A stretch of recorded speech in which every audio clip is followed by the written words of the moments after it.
3, 2, 1. Assalamualaikum warahmatullahi wabarakatuh. Kami dari kelompok 10 mengatur teknik ingin mempresentasikan hasil kerja kami mengenai jenis-jenis sinyal dan persamaan matematis.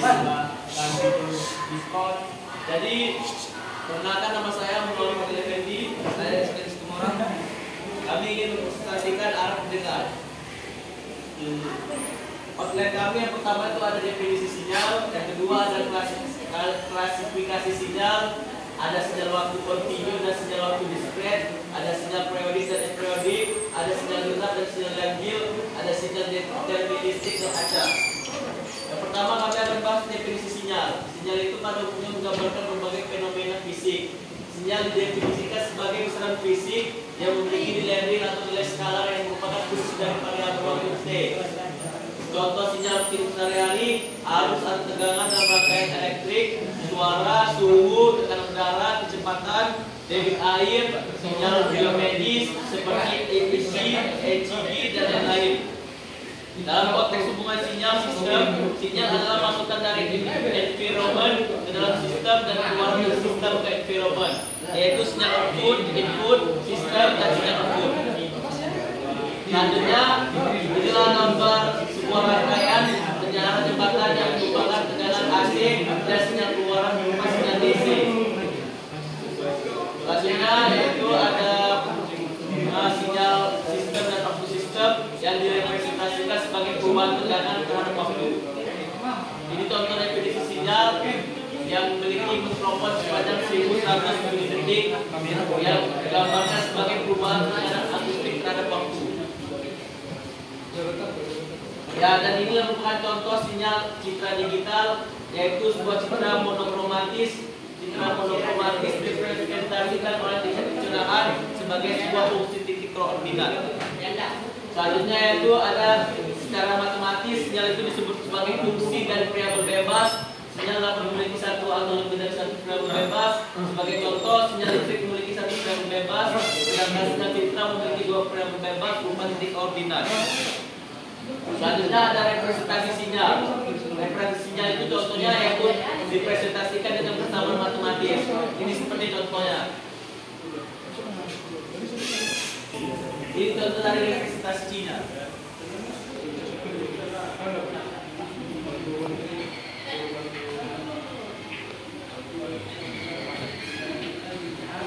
Selanjutnya itu klasifikasi sinyal.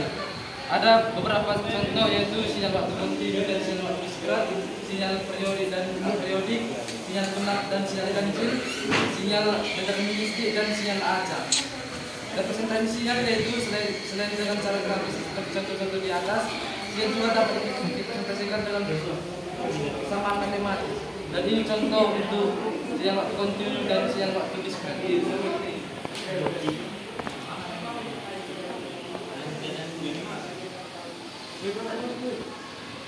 Selanjutnya sinyal waktu kontinu dan sinyal waktu diskret. Sinyal waktu kontinu terdefinisi untuk setiap nilai pada sumbu waktu, sedangkan sinyal waktu diskret terdefinisi dengan hanya pada nilai waktu diskret. Dalam pembahasan kita, sumbu waktu untuk sinyal waktu kontinu menggunakan simbol T, sedangkan untuk sinyal waktu diskret menggunakan simbol N.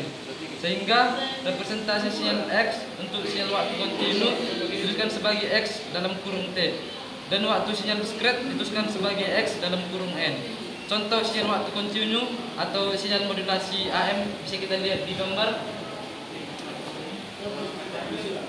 Dan selanjutnya ini adalah contoh sinyal waktu diskret. Jumlah pelanggan VoIP US atau keterangan 10Q03 atau seperempat pertama tahun 2023 bisa kita lihat di gambar.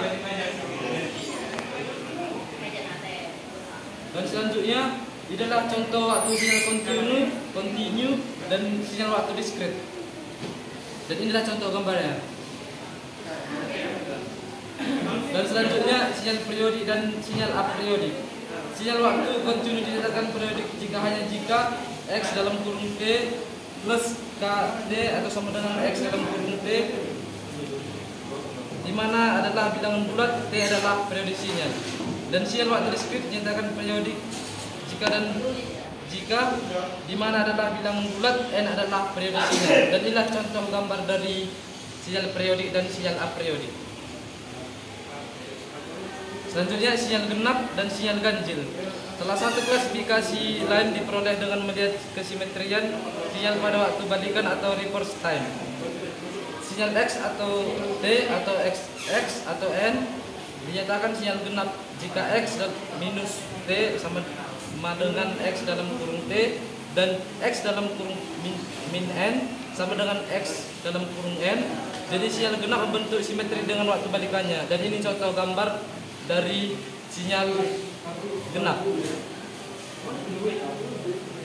Dan selanjutnya sinyal X dalam kurung T atau X dalam kurung N dinyatakan sinyal ganjil jika X dalam kurung min T sama dengan min X dalam kurung T dan X min N sama dengan X sama dengan N.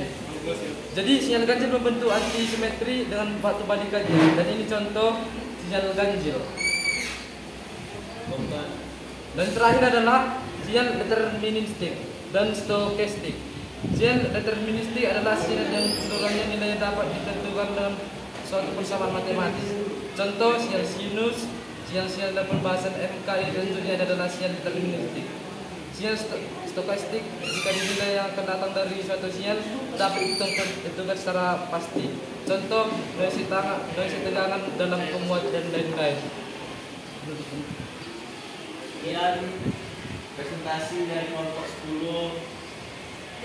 Mohon maaf jika ada kesalahan kata atau kesalahan sikap yang kami paparkan dalam materi.